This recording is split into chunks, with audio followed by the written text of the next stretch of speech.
Good morning everyone. आज की जो ये रिकॉर्डिंग है बेटा, ये बहुत इम्पॉर्टेंट रिकॉर्डिंग है और ये रिकॉर्डिंग बेसिकली है वर्कमैन कॉम्पनसेशन फ़ंड। ठीक है, ये देखिए, वर्कमैन कॉम्पनसेशन फ़ंड या रिज़र्व से रिलेटेड ये आपकी रिकॉर्डिंग है। एडमिशन ऑफ अ पार्टनर में आपके 3 कॉन्सेप्ट ऐसे हैं जो बहुत इम्पॉर्टेंट हैं एग्ज़ामिनेशन पॉइंट ऑफ व्यू से, जिनके बारे में आपको जानना बहुत ज़रूरी है। जिसमें एक आता है वर्कमैन कॉम्पनसेशन फ़ंड, एक आता है इन्वेस्टमेंट फ्लक्चुएशन फ़ंड और एक आता है bad debts and provision for doubtful debts. अगर इस साल का आप सैम्पल पेपर देखें, CBSE sample question paper, you will find there 1 question from workman compensation fund. तो एग्ज़ामिनेशन पॉइंट ऑफ व्यू से काफ़ी इम्पॉर्टेंट है। और बेटा, ये वर्कमैन कॉम्पनसेशन फ़ंड आपका change in profit sharing ratio के टॉपिक में भी है, एडमिशन ऑफ अ पार्टनर में भी है, इवन सेकेंड टर्म में आप रिटायरमेंट ऑफ अ पार्टनर करेंगे उसमें भी आपको मिलेगा, डेथ ऑफ अ पार्टनर में मिलेगा, dissolution of a partnership form में मिलेगा। अब इसका क्या ट्रीटमेंट होता है, ये होता क्या है, हमें ये देखना है। Whenever we talk about treatment, it means what will be journal entries and what will be the effect of workman compensation fund in different accounts। तो चलिए हम स्टार्ट करते हैं आपके लिए। वर्कमैन कॉम्पनसेशन फ़ंड क्या होता है? पार्टनरशिप फॉर्म में जो वर्कर्स काम करते हैं उनको कंपनसेट करने के लिए ये क्रिएट किया जाता है। देखिए, पार्टनरशिप फर्म पूरे साल बिज़नेस करती है, पूरे साल बिज़नेस से प्रॉफिट कमाती है। उस प्रॉफिट में से थोड़ा सा पैसा रुका लिया जाता है, ये सोचकर कि अगर फैक्ट्री में वर्कर्स इंजर्ड होते हैं तो उनको कंपनसेशन देना हमारे लिए ज़रूरी हो जाता है। तो इसलिए हम उसके लिए क्या करते हैं, एक फ़ंड क्रिएट कर लेते हैं जिसको नाम दिया जाता है वर्कमैन कॉम्पनसेशन फ़ंड। आपने देखा होगा जब वर्कर्स वर्किंग आवर्स में काम करते हैं तो वो इंजर्ड हो जाते हैं। मान लीजिए मशीन में किसी का हाथ चला गया तो हाथ कट गया, या वो कहीं से गिर गया, या कुछ और प्रॉब्लम आ गई। अब ऐसे में क्या करना होता है, वर्कर्स को हमें कंपनसेट करना होता है। अच्छा, एक बात याद रखिएगा, पार्टनरशिप फर्म वर्कर्स के पास जाती नहीं है कि ये लो, हमने तुम्हारे लिए फ़ंड क्रिएट करा है और तुम ये फ़ंड ले लो। जो वर्कर्स इंजर्ड होते हैं वो अप्लाई करते हैं कंपनसेशन के लिए। पार्टनरशिप फर्म क्या करती है, उनके डॉक्यूमेंटेशन चेक करती है, देखती है कि ये जेन्युइन कंपनसेशन के लिए अप्लाई कर रहे हैं या नहीं। फिर जब उनका एप्लीकेशन एक्सेप्ट कर लिया जाता है, यानी कि उनका क्लेम जो उन्होंने क्लेम करा है कंपनसेशन के लिए वो एडमिट एक्सेप्ट कर लिया जाता है, तो फिर आगे चलकर हम उन्हें वर्कमैन कंपनसेशन फ़ंड में से पैसा निकाल के देंगे। क्लियर है बात? तो अब यहाँ पर हमें देखना है कि इसमें क्या क्या केसेस बनते हैं। तो बेटा, इसमें जो केसेस बनते हैं वो सबसे पहले हम देखते हैं। सबसे पहला केस क्या होगा, पार्टनरशिप फर्म के हम ये देख रहे हैं एडमिशन ऑफ अ पार्टनर में ABC 3 पार्टनर्स हैं। ठीक है, पहला केस मैं बता रहा हूँ, आपको ये ध्यान रखना है बेटा, बहुत इम्पोर्टेंट है, 1 नंबर में पूछा जा सकता है। तो ध्यान से देखिएगा, ABC 3 पार्टनर्स हैं, 4-3-2 का इनका रेशो है। तो ABC की ओल्ड पार्टनरशिप फर्म है, तो ये तीनों ओल्ड पार्टनर्स हैं। इनकी बैलेंस शीट में वर्कमैन कॉम्पनसेशन फ़ंड दे रखा है 90,000 का। मैंने आपको बताया वर्कमैन कॉम्पनसेशन फ़ंड हमेशा प्रॉफिट में से बनता है। तो वर्कमैन कॉम्पनसेशन फ़ंड 90,000 रुपीज़ का आपका ये आ गया। अब नीचे एडजस्टमेंट में है ना, आपको कुछ इन्फॉर्मेशन गिवन होती है। ये इन्फॉर्मेशन होती है क्लेम की, कि वर्कर्स ने क्लेम करा या नहीं। अब पता चला नीचे इन्फॉर्मेशन है, there is no claim against workman compensation fund. Workman compensation fund के अगेंस्ट में कोई क्लेम नहीं है, यानी कि वर्कर्स ने क्लेम नहीं करा। अब बेटा होता क्या है, ये एडमिशन ऑफ अ पार्टनर है, इसमें डी नया पार्टनर बनना चाह रहा है और वो 1/4 शेयर उसे प्रॉफिट में मिलेगा। क्लियर है? डी कौन है? आपका नया पार्टनर है, ये आ गया नया पार्टनर डी। अब मुझे ये बताइए, ये जो वर्कमैन कॉम्पनसेशन फ़ंड बनाया गया है ये प्रॉफिट में से बनाया गया है और ये वो प्रॉफिट था जो ABC तीनों ने मिलकर कमाया था। तो ABC ने जो प्रॉफिट पूरे साल भर में कमाया था उसी में से वर्कमैन कॉम्पनसेशन फ़ंड बनाया। अब डी जो है ना, इनकी पार्टनरशिप फर्म में आना चाह रहा है। तो ABC ये कहेंगे, देखो भाई, डी हमारी पार्टनरशिप फर्म में आना चाह रहा है और हमारा ये वर्कमैन कॉम्पनसेशन फ़ंड है जो हमने क्रिएट करा था। आज कोई भी वर्कर्स नहीं है जो क्लेम करने को तैयार है, तो हम एक काम करते हैं, हम इस WCF को बांट लेते हैं। हम क्या करते हैं, इस WCF को बांट लेते हैं, इस वर्कमैन कॉम्पनसेशन फ़ंड को हम डिस्ट्रीब्यूट करते हैं। तो बेटा वर्कमैन कॉम्पनसेशन फ़ंड को डिस्ट्रीब्यूट करने की हमें एंट्री करनी है। अच्छा, एक चीज़ आप याद रखिएगा, और ये मैंने आपको पहले भी बताया था, बस एक स्लोगन वर्कमैन कॉम्पनसेशन फ़ंड के रिगार्डिंग याद रखिएगा, जो बचेगा वो बटेगा। यहाँ मैं लिख देता हूँ आपकी आसानी के लिए, जो बचेगा वो बटेगा। यानी कि अगर वर्कमैन कॉम्पनसेशन फ़ंड में से कुछ भी बचता है तो वो क्या होगा, बढ़ जाएगा। तो यहाँ तो 90,000 पूरा का पूरा बचा हुआ है क्योंकि वर्कर्स ने क्लेम करा ही नहीं है। अब ध्यान से देखिए जर्नल एंट्री क्या होगी। वर्कमैन कॉम्पनसेशन फ़ंड लाइबिलिटीज़ में आपको गिवन है। कहाँ गिवन है आपको? लाइबिलिटीज़ में ये गिवन है। और लाइबिलिटीज़ का नेचर क्या होता है? क्रेडिट। तो लाइबिलिटीज़ में आने वाली हर आइटम का नेचर क्या होगा? क्रेडिट। WCF लाइबिलिटीज़ में है, यानी कि WCF का नेचर हो गया क्रेडिट। जब हम इसे बांटेंगे, बेटा याद रखना, अकाउंट्स में आपको कोई भी चीज़ बांटनी हो, डिस्ट्रीब्यूट करनी हो, ट्रांसफ़र करनी हो, कैंसिल करनी हो, इफ़ेक्ट अपोजिट देते हैं। अगर क्रेडिट है तो डेबिट, डेबिट है तो क्रेडिट। तो ये WCF को हमें बांटना है, इसका नेचर क्रेडिट है। जब बांटेंगे तो ये डेबिट हो जाएगा। देखिए जर्नल एंट्रीज़ में मैंने क्या कर दिया, इसे डेबिट कर दिया। अब ध्यान से सुनिएगा, मैंने पार्टनर्स को क्रेडिट क्यों करा? बेटा ये देखो, ये कैपिटल है, कैपिटल का नेचर होता है क्रेडिट, ये हमारी इंटरनल लाइबिलिटी होती है। अब आप मुझे ये बताइए, जब वर्कमैन कॉम्पनसेशन फ़ंड पार्टनर्स को मिलेगा, ओल्ड पार्टनर्स को, तो जब ये मिलेगा पार्टनर्स को तो इससे इनका कैपिटल बढ़ जाएगा, क्योंकि जितने भी प्रॉफिट वाली चीज़ें होती हैं वो कैपिटल को बढ़ाती हैं। तो वर्कमैन कॉम्पनसेशन फ़ंड मिलने से कैपिटल बढ़ जाएगा। कैपिटल बढ़ने का मतलब क्रेडिट बढ़ जाएगा, और क्रेडिट जब बढ़ता है तो क्रेडिट होता है। तो इसका मतलब जर्नल एंट्रीज़ में पार्टनर्स कैपिटल क्या हो जाएगा? क्रेडिट। तो ओल्ड पार्टनर्स कैपिटल क्रेडिट होगा। अच्छा सुने, एडमिशन ऑफ अ पार्टनर है, नया पार्टनर आ रहा है, ये रुका हुआ प्रॉफिट पहले से पार्टनरशिप फर्म की बैलेंस शीट में नज़र आ रहा है। ये जो WCF होता है ये पुराने पार्टनर्स का होता है, याद रखना। ये WCF पुरानी बैलेंस शीट में नज़र आता है, पुराने पार्टनर्स का होता है, इसलिए ये बटेगा भी किस में? पुरानी रेशो में। तीन बातें, पुराने पार्टनर्स का है, पुरानी बैलेंस शीट में है, तो बटेगा भी किस में? पुराने पार्टनर्स में, वो भी किस रेशो में? पुरानी रेशो में, ओल्ड रेशो में। तो आई थिंक अब आपके एंट्रीज़ क्लियर है।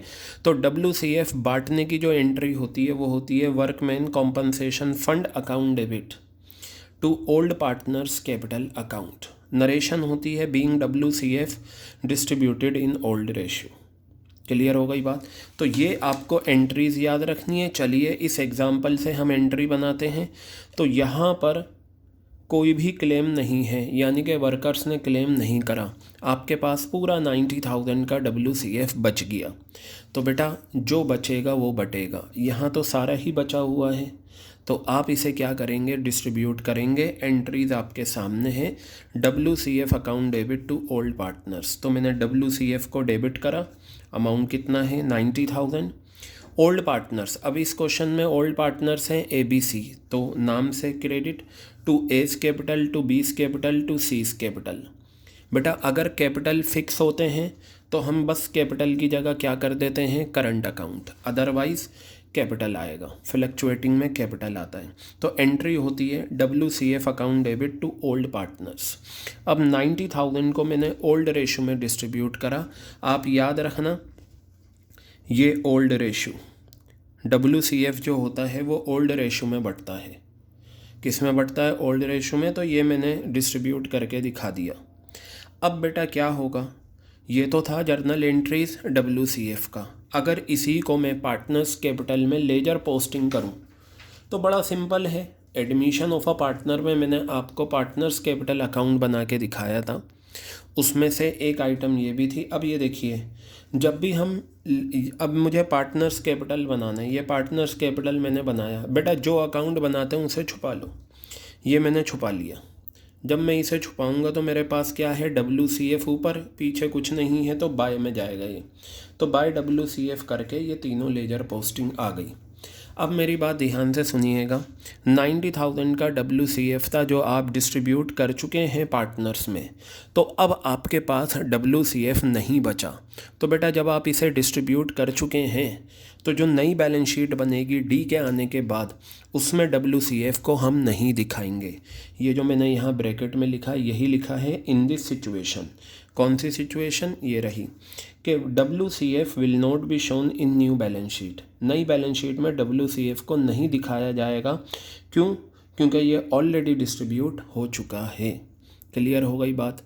तो ये था हमारा क्या, पहला केस WCF का, जहाँ पर कोई भी क्लेम नहीं होता। देखिए लिखा हुआ है when no claim against WCF exist, यानी कि WCF के रिगार्डिंग कोई भी क्लेम एग्जिस्ट नहीं करता। तो यहाँ आपको क्या याद रखना है, एक तो एंट्रीज़ याद रखनी है और एक ये लेजर पोस्टिंग। क्लियर हो गई बात। ये कुछ भी आ सकता है, जर्नल एंट्रीज़ भी आ सकती है, या आपको ये सिचुएशन दे देंगे और पूछेंगे कि बताओ पार्टनर्स के कैपिटल अकाउंट में कितना कितना अमाउंट क्रेडिट होगा। तो ये था हमारा पहला केस WCF का, जिसमें कोई क्लेम नहीं होता। अब मैं आगे आता हूँ इसके अगले केसेस पर। तो बेटा देखते हैं हम यहाँ पर ज़रा, मैं यहाँ पर ये लूँगा आपके सामने, ठीक है, ध्यान से देखिएगा। मैं एक काम करता हूँ, ये इस तरीके से इसे ले लेता हूँ। तो जो अगला हमारा पॉइंट है वो क्या है, when claim for WCF exist, जब वर्कमैन कॉम्पनसेशन फ़ंड के रिगार्डिंग क्लेम वर्कर्स ने करा। तो इसमें ये तीन सिचुएशंस बनती हैं, तीनों को मैं समझाता हूँ आपको। चलिए देखते हैं, एग्ज़ाम्पल को समझेंगे फिर आगे हम आएंगे। एग्ज़ाम्पल क्या है, अगर पहले ये देखिए ABC 3 पार्टनर्स हैं, इनका रेशो है 4-3-2। ABC 3 पार्टनर्स हैं, इनका रेशो है 4-3-2, ओल्ड रेशो ये रही। WCF आपको दे रखा है 90,000, यानी कि बैलेंस शीट में पहले से नज़र आ रहा है 90,000 वर्कमैन कॉम्पनसेशन फ़ंड। अब बेटा क्या हुआ, क्लेम करा वर्कर्स ने WCF के लिए, और वो कितना है 63,000। 63,000 का क्लेम वर्कर्स ने करा, यानी कि हमने फ़ंड बना रखा है 90,000 का। और वर्कर्स, देखिए एक चीज़ याद रखिएगा और इस बात को बिल्कुल अपने माइंड में इनग्रेव कर लें आप सभी, वो ये है कि WCF के रिगार्डिंग नीचे एडजस्टमेंट में जो भी इंफॉर्मेशन होगी वो होता है वर्कर्स ने जो क्लेम करा है।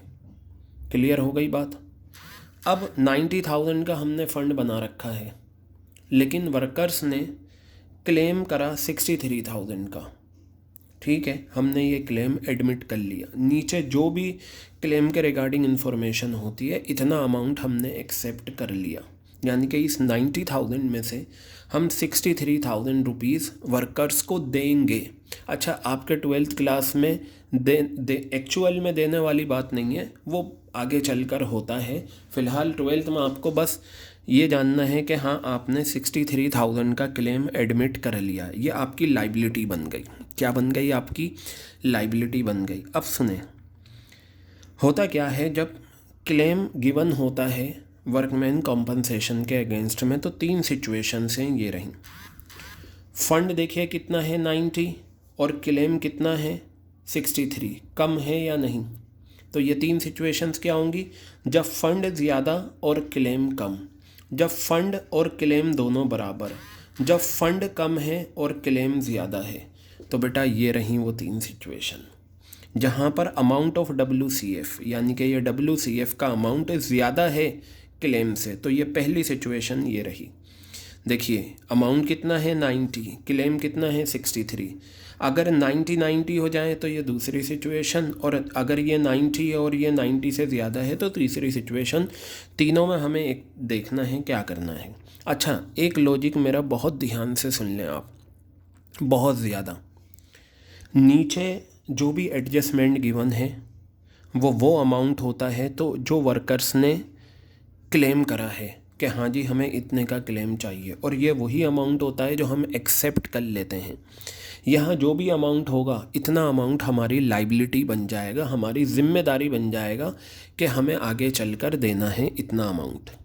और याद रखना WCF को बांटने के रिगार्डिंग जो बात आती है वो क्या आती है? सिंपल सा एक फंडा है बेटा, कभी भी गलती नहीं करोगे किसी भी टॉपिक में, WCF कहीं पर भी आ जाए।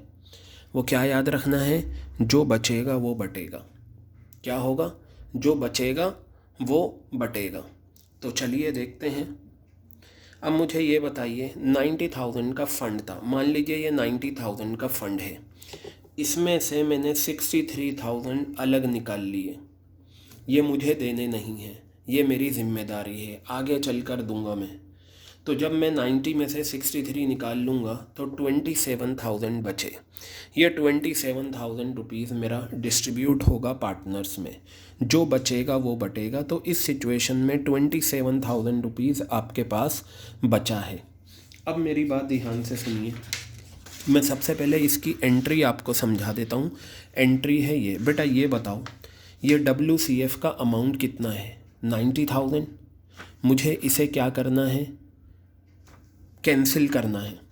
तो WCF क्रेडिट है, जब मैं इसे कैंसिल करूँगा तो WCF क्या हो जाएगा? डेबिट हो जाएगा। WCF account debit. क्लियर हो गई बात?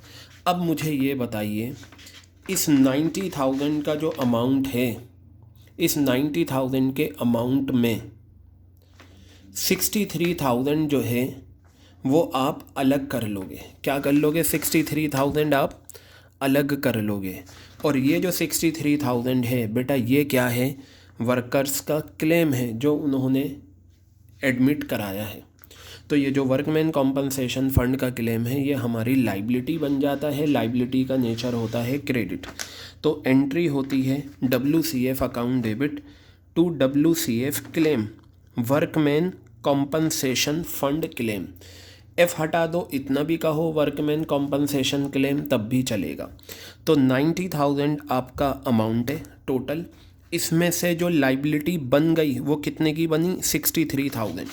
जो भी एडजस्टमेंट होती है वो आपकी लाइबिलिटी बन जाती है। इतने का क्लेम आपने एडमिट कर लिया तो 90,000 में से 63,000 जो है वो आपका क्लेम हो गया 63,000। अब जो बचा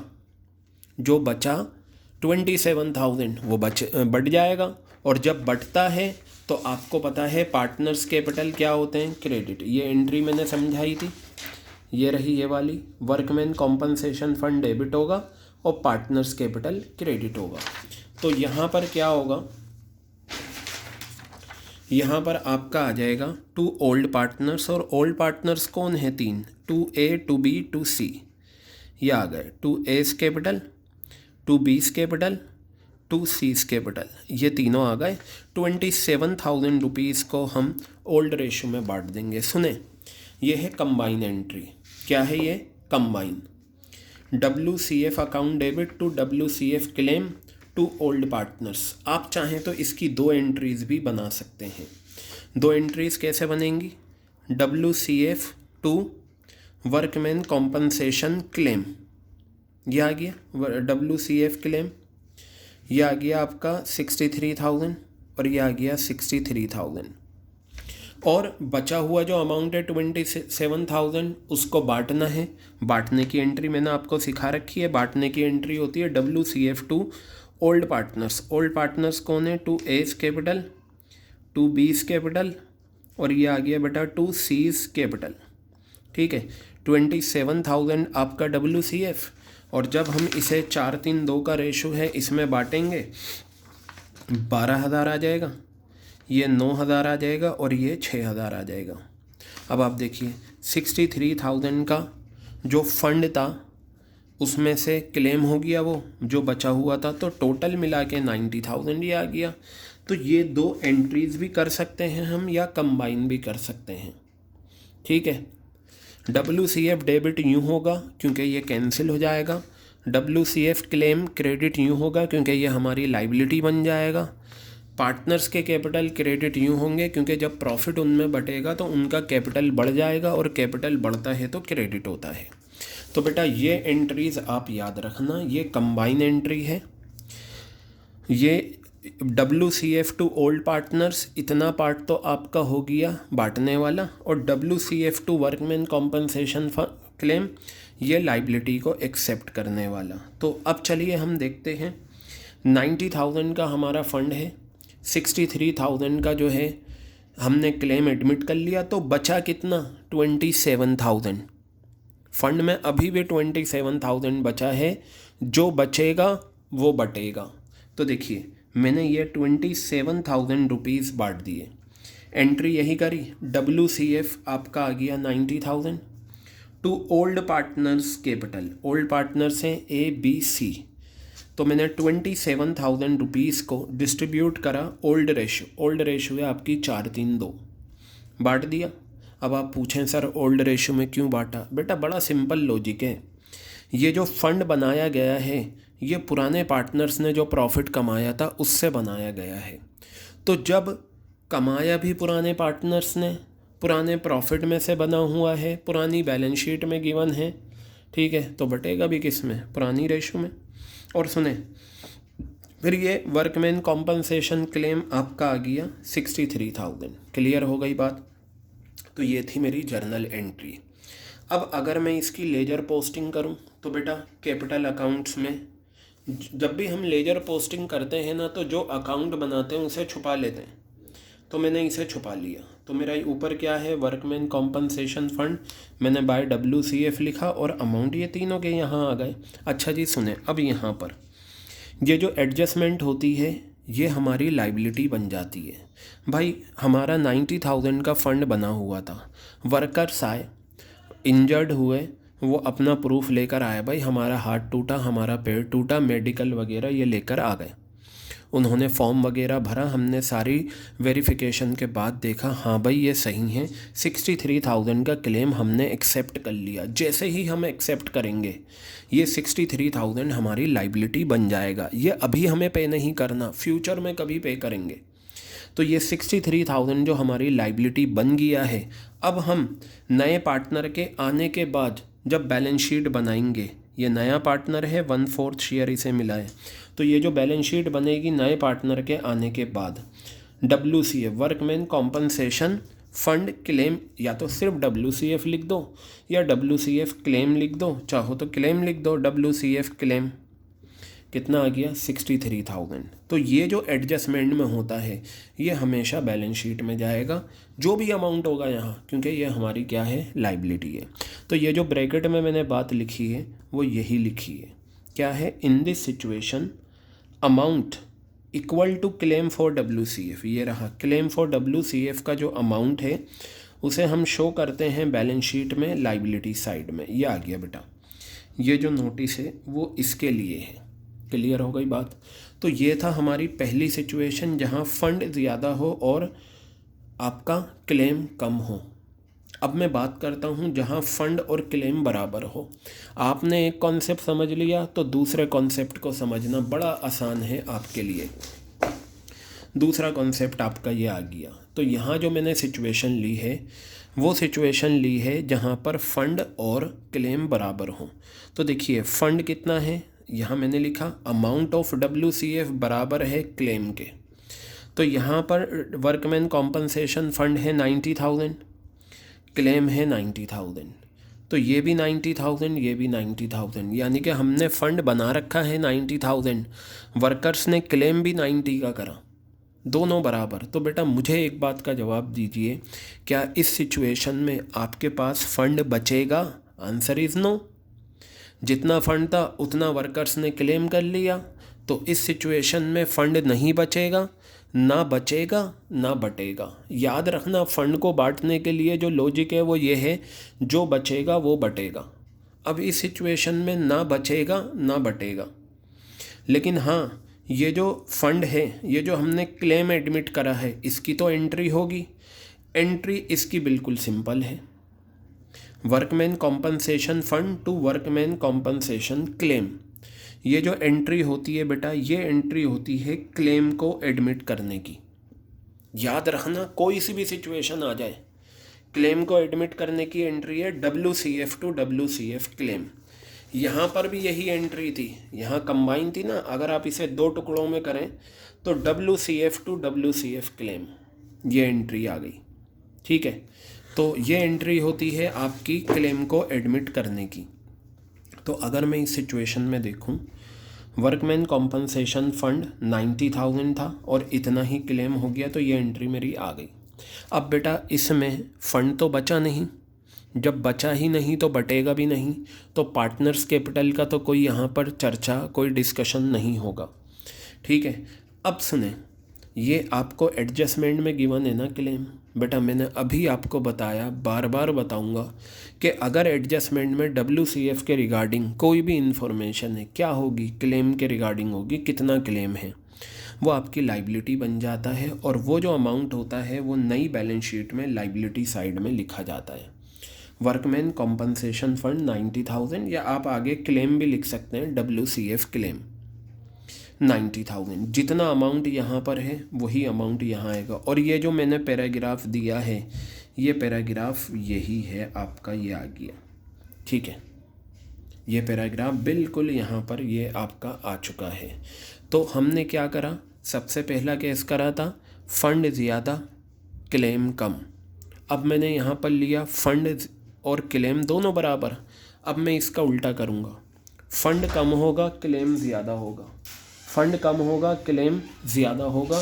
तो चलिए मैं आता हूँ आपका नेक्स्ट, आपका इसकी नेक्स्ट पार्ट की तरफ। तो चलिए बेटा देखते हैं हम नेक्स्ट पार्ट को।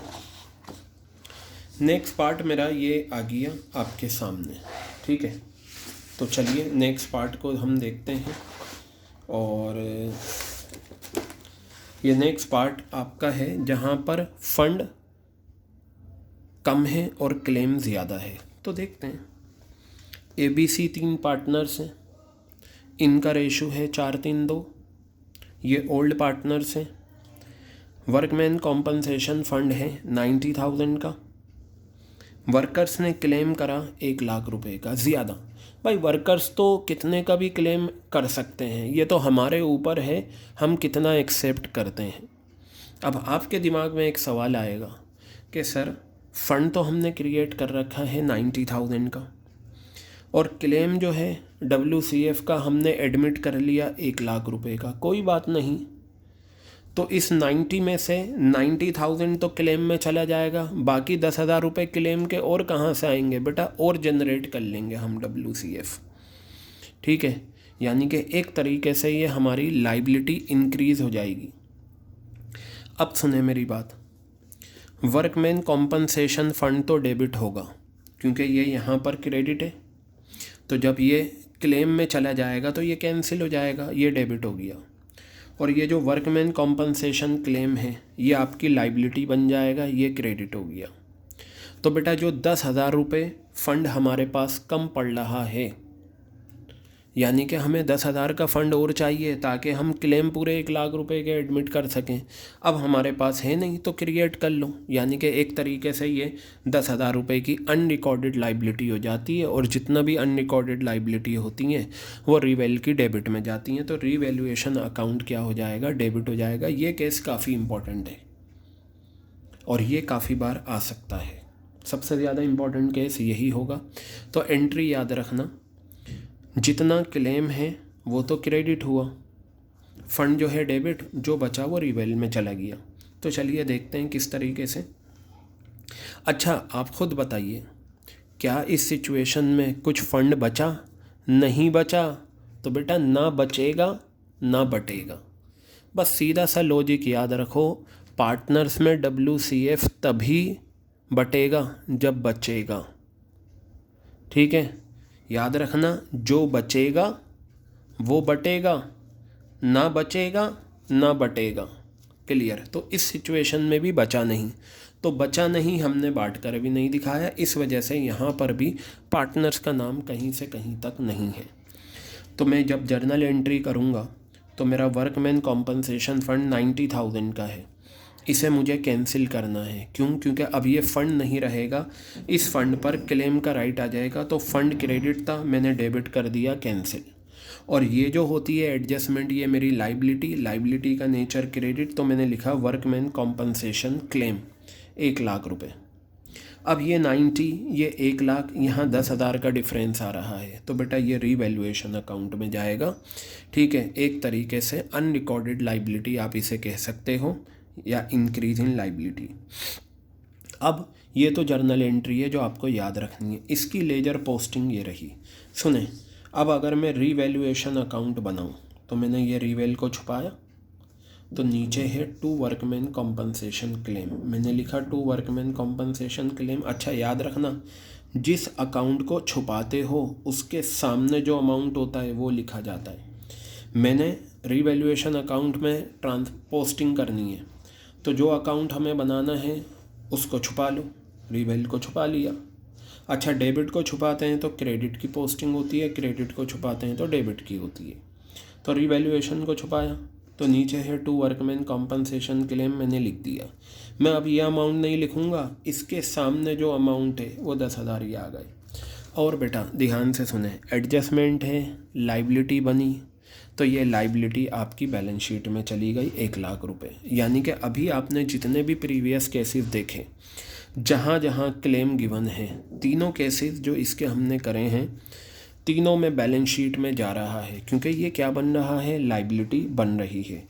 और ये जो पैराग्राफ है वो इसी की एक्सप्लेनेशन है कि एक अमाउंट जो इक्वल है WCF के रिगार्डिंग, वो कहाँ चला गया, बैलेंस शीट में चला गया। ठीक है, क्लियर है? अब बेटा नेक्स्ट हम आते हैं, जो इसमें एक केस और बनता है, वो क्या है कि आपको बैलेंस शीट गिवन होगी, बैलेंस शीट में WCF नहीं होगा, लेकिन नीचे आपका क्लेम गिवन होगा। क्या गिवन होगा आपको? क्लेम गिवन होगा नीचे। तो मैं यहाँ बताता हूँ, पहले आपको समझाता हूँ। ABC 3 पार्टनर्स हैं, इनका रेशो है 4-3-2। ये ओल्ड पार्टनर्स हैं। क्या हैं ये? ओल्ड पार्टनर्स हैं। ABC 3 पार्टनर्स हैं, इनका रेशो 4-3-2 है। Old partners, balance sheet given है लेकिन बैलेंस शीट में WCF नहीं है, और नीचे क्लेम है 50,000 का। हमने क्लेम एडमिट कर लिया, यहाँ पर फंड नहीं है, तो बेटा एक तरीके से ये हमारी क्या हो गई, अनरिकॉर्डेड लाइबिलिटी हो गई। क्या हो गई? Unrecorded liability. रिकॉर्डेड लाइबिलिटीज़ और अनरिकॉर्डेड लाइबिलिटीज़ में क्या फ़र्क होता है? रिकॉर्डेड लाइबिलिटीज़ वो होती हैं जो बैलेंस शीट में नज़र आती हैं लाइबिलिटीज़ में, अनरिकॉर्डेड वो होती हैं जो नज़र नहीं आती। फ़ंड हमारे पास है नहीं, हमने क्लेम एडमिट कर लिया है, तो ये हमारी लाइबिलिटी का नेचर क्रेडिट। तो देखो मैंने वर्कमैन कॉम्पनसेशन क्लेम को क्रेडिट करा, और जितनी भी अनरिकॉर्डेड लाइबिलिटीज़ हैं वो रीवेल में जाती हैं, तो रीवेल हो जाएगा डेबिट। तो इस केस में जो जर्नल एंट्री बनेगी वो बनेगी revaluation to workman compensation claim. सारी अनरिकॉर्डेड लाइबिलिटीज़ बेटा रीवैल्यूएशन में जाती हैं, और वर्कमैन कॉम्पनसेशन क्लेम क्रेडिट यूँ हुआ क्योंकि ये हमारी लाइबिलिटी बना। तो ये एंट्रीज़ याद रखना। तो बस मैंने इस एंट्री के सामने अमाउंट लिखा। अब मैं अगर रीवैल्यूएशन अकाउंट बनाऊँ तो मैं इसे छुपा लूँगा, तो नीचे आ गया टू WCF, और इसके सामने जो अमाउंट है वो ये आ गया, और ये जो एक्सप्लेनेशन है वो ये इसकी है। ये बेटा आपके सारे केसेस हो गए वर्कमैन कॉम्पनसेशन फ़ंड के, और इसी की एक्सप्लेनेशन ये थी कि WCF does not exist in old balance sheet. ये ओल्ड बैलेंस शीट है, यहाँ WCF एग्जिस्ट नहीं करता, लेकिन but there is a claim for WCF in adjustment given है इसकी। तो ये जो आपने जितने भी केसेस करे 5 हैं टोटल। पहला तो ये था कि आपको क्लेम गिवन ही नहीं है, WCF गिवन है बैलेंस शीट में लेकिन क्लेम नहीं है। बाकी 3 जो थे इसमें क्या था, फंड और क्लेम। फंड ज़्यादा है, क्लेम कम है। फंड और क्लेम बराबर हैं, फंड कम है और क्लेम ज़्यादा है। और 5वें में क्या था, फंड नहीं है तो क्लेम है। अच्छा, पहला और 5वां, ये 5वां केस आप कह सकते हो। पहले केस में फ़ंड है बैलेंस शीट में यहाँ, लेकिन नीचे ये एडजस्टमेंट नहीं है, और इसमें फ़ंड नहीं है, क्लेम है। तो ये 5 केसेस हैं। 5 केसेस में जहाँ भी नीचे एडजस्टमेंट है तो जर्नल एंट्रीज़ में ये तो क्रेडिट हो गई वर्कमैन कॉम्पनसेशन क्लेम के नाम से, और ये हमेशा बैलेंस शीट में जाएगा क्योंकि ये लाइबिलिटी बन जाएगा। और जहाँ तक पार्टनर्स में बांटने की बात आती है तो बेटा आपको याद रखना है, जो बचेगा वो बटेगा, ना बचेगा ना बटेगा। ये फंडामेंटल्स हैं जो आपको याद रखने हैं। बच गया तो बांट दो, नहीं बचा तो नहीं बांटना, ये लिख लेना आप। जो बचेगा वो बटेगा, ना बचेगा ना बटेगा। तो बेटा मैं उम्मीद करता हूँ कि ये जो हमारा डिस्कशन हुआ वर्कमैन कॉम्पनसेशन फ़ंड पर, ये आपको अच्छे से समझ में आया।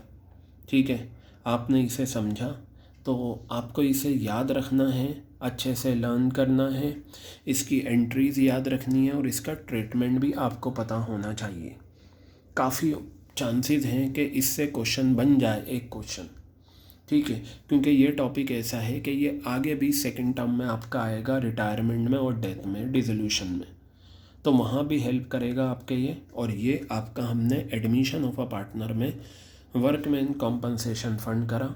उम्मीद करता हूँ आपको समझ में आया। चलिए बेटा, अब हम कहते हैं गुड बाय, फिर हम मिलेंगे नेक्स्ट रिकॉर्डिंग में। तब तक के लिए गुड बाय।